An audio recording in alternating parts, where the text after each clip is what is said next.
আয়সা, কি করছো? বাইরে কি হচ্ছে? বৃষ্টি হচ্ছে? কোথায় বৃষ্টি হচ্ছে? বৃষ্টি কে ডাকলো?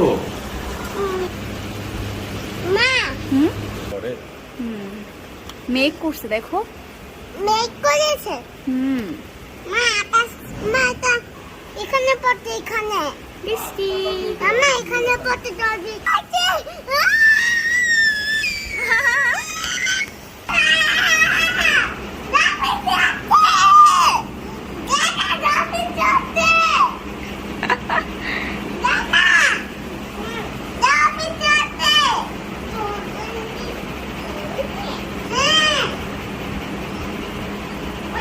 কি হচ্ছে?